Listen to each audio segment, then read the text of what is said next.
Hi everyone. आज हम करेंगे BA सेकेंड सेमेस्टर का क्वेश्चन राम काव्य परंपरा। ठीक है, तो राम काव्य परंपरा में आपको एग्ज़ाम में सबसे पहले लिखना है राम काव्य परंपरा का अर्थ यानी कि भूमिका। उसके बाद आप इसकी विशेषताएं लिखेंगे।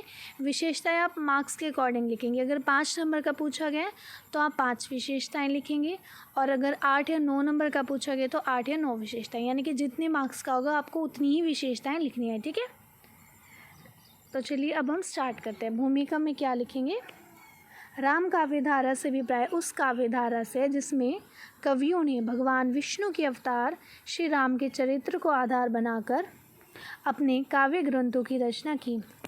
रामानंद, तुलसीदास, नरहरिदास, केशवदास, ये सभी कौन है? राम काव्य धारा के प्रमुख कवि हैं।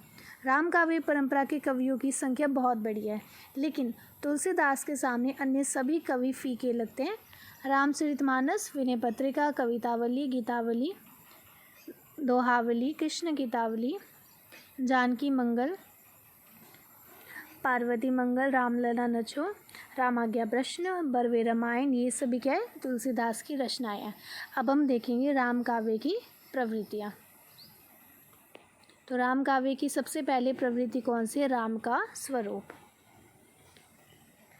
तुलसी ने राम को पूर्ण ब्रह्मा माना है, यानी कि तुलसी के लिए श्री राम क्या है? उनके ईश्वर है। उनमें शील, सौंदर्य और शक्ति का समन्वय है। सौंदर्य में वे त्रिभुवन को लजावन हारे। यहाँ पर ये का को कट कर देना है। ठीक है, यहाँ पर किसकी बात हो रही है? श्री राम की। श्री राम सौंदर्य में क्या है? त्रिभुवन को लजावन हारे हैं। शक्ति से वे दुष्टों का नाश और संहार करने वाले, भक्तों की रक्षा करने वाले हैं। इसके बाद नेक्स्ट पॉइंट है आपका भक्ति भावना।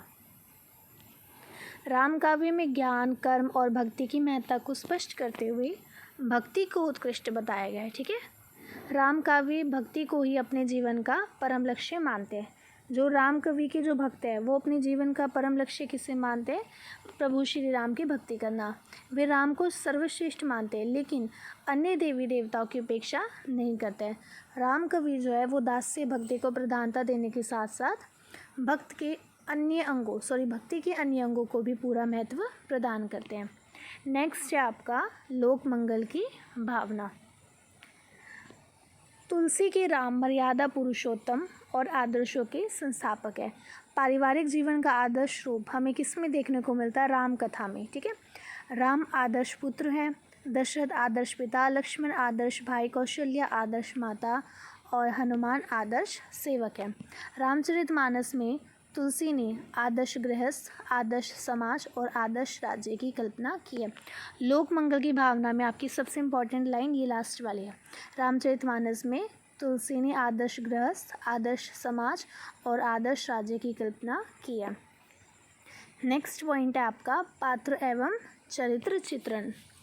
राम काव्य में सभी पात्रों का चरित्र चित्रण एक विशेष उद्देश्य को लेकर किया गया। पात्रों में सद्गुणों और दुर्गुणों को उजागर कर सद्गुणों की दुर्गुणों पर विजय दिखाई गई है। इसी तरह राम रावण युद्ध में राम की रावण पर विजय, सात्विक शक्तियों की पाश्विक शक्तियों पर और सत्य की असत्य पर विजय दिखाई गई है। नेक्स्ट पॉइंट है आपका काव्य रूप। राम काव्य में हमें पहले प्राय सभी काव्य रूपों और शब्द शक्तियों के दर्शन होते हैं, यानी कि जितने भी काव्य रूप है और जितनी भी शब्द शक्तियाँ उन सब के क्या होते हैं? हमें दर्शन होते हैं। इसमें प्रबंध और मुक्तक रचनाओं का अद्भुत समन्वय मिलता है। तुलसीदास के रामचरितमानस में प्रबंधात्मकता और विनय पत्रिका में मुक्तक शैली का प्रयोग हुआ है। 6 पॉइंट देखिए, समन्वय की भावना। राम काव्य धारा में विविध प्रकार की समन्वय, यहाँ पे ना समन्वय आएगा, इसे ठीक कर लेना। राम काव्य धारा में विविध प्रकार की समन्वय की भावना दिखाई देती है। तुलसी की रचनाओं में समन्वय की विराट चेष्टा है। इसमें लोक और शास्त्र का समन्वय, गृहस्थ और वैराग्य का समन्वय, विज्ञान और ज्ञान का समन्वय, भाषा और संस्कृत का समन्वय और निर्गुण और सगुण का समन्वय आदि है। नेक्स्ट पॉइंट है आपका स्वांति सुखाय रचना, 7th पॉइंट। स्वांति सुखाय रचना क्या मतलब क्या है, देखिए राम कवि धारा की एक प्रमुख प्रवृत्ति है भी है कि इसमें अधिकांश कवियों ने स्वांत सुखाय काव्यों की रचना की। उन्होंने किसी राजा महाराजा या विशिष्ट व्यक्ति का गुणगान नहीं किया है। जैसे आदिकाल में क्या है, सभी जितने भी कवि थे उन्होंने अपने राजाओं को प्रसन्न करने के लिए, आदिकाल में सभी कवियों ने अपने राजाओं को प्रसन्न करने के लिए रचनाएं की थी। लेकिन जो भक्ति काल है उसमें राम काव्य धारा में क्या है, स्वांति सुखाय रचना, यानी कि सभी ने किसी राजा महाराजा को संतुष्ट करने के लिए रचनाएं नहीं की है, उन्होंने अपने लिए रचनाएं की है। ठीक है, नेक्स्ट पॉइंट है आपका रस योजना। राम काव्य में नवरसों का यानी कि 9 रसों का प्रयोग किया गया है। इस काव्य में श्रृंगार, वीर, करुण, हास्य, रौद्र, वात्सल्य आदि रसों का सुंदर वर्णन किया गया है। नेक्स्ट पॉइंट है आपका प्रकृति चित्रण।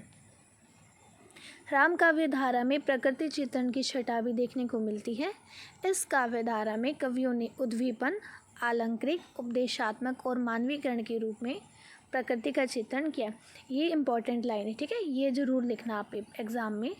इस काव्य धारा में कवियों ने उद्दीपन, आलंकारिक, उपदेशात्मक और मानवीकरण के रूप में प्रकृति का चित्रण किया है। इस काव्य धारा के काव्यों में पर्वत, नदी, पहाड़, बाग, झरना, नदी, ये नदी 2 बार लिखते हैं यहाँ पे गलती से, ठीक है, पहाड़, बाग, बगीचे, वन, जंगल के मनोरम दृश्यों को विभिन्न रूपों में चित्रित किया गया है। लास्ट पॉइंट है आपका कला पक्ष। ठीक है, कला पक्ष में क्या लिखना होता है आपको, मतलब उसमें कौन सी भाषा का प्रयोग किया गया है, अगर छंद है तो उसमें छंद बता देने हैं, अलंकार है तो अलंकारों का वर्णन कर देना है। ठीक है, कला पक्ष एक तरीके से आपकी भाषा शैली हो जाती है। ठीक है, तो कला पक्ष इसमें कैसे लिखेंगे, इस काव्य में मुख्य रूप से अवधी भाषा का प्रयोग किया गया है, ब्रज भाषा का भी प्रयोग किया गया, लेकिन कहीं कहीं भोजपुरी, बुंदेलखंडी, राजस्थानी तथा संस्कृत के शब्दों का भी प्रयोग किया गया है। राम काव्य की रचना दोहा, चौपाई, छंद में हुई है। मतलब राम काव्य में ज़्यादातर अधिकतर क्या है, दोहा और चौपाई छंद का प्रयोग हुआ है, लेकिन छप्पई, कवित आदि का भी प्रयोग हुआ है। अलंकारों का प्रयोग करने से राम काव्य का सौंदर्य और भी बढ़ गया। अब देखिए लास्ट में हम लिखेंगे निष्कर्ष। हिंदी साहित्य जगत में राम काव्य धारा का विशेष स्थान है। यह धारा काव्य रूप, शैली और भाषा की दृष्टि से पर्याप्त समृद्ध है। यह कहने में कोई अतिशयोक्ति नहीं होगी कि राम काव्य धारा में रचित काव्य जो है वो भारतीय इतिहास के सर्वश्रेष्ठ काव्य है। तो इसमें हमने क्या पढ़ा, राम काव्य धारा के बारे में। ठीक है, तो एग्ज़ाम में आपको ऐसे ही लिखना है, पहले भूमिका लिखनी है, देन आपको विशेषताएं और निष्कर्ष। अब देखिए भूमिका, अगर एग्ज़ाम में आपका 5 मार्क्स का क्वेश्चन आता है तो भूमिका आप 2 से 3 लाइन में लिखेंगे।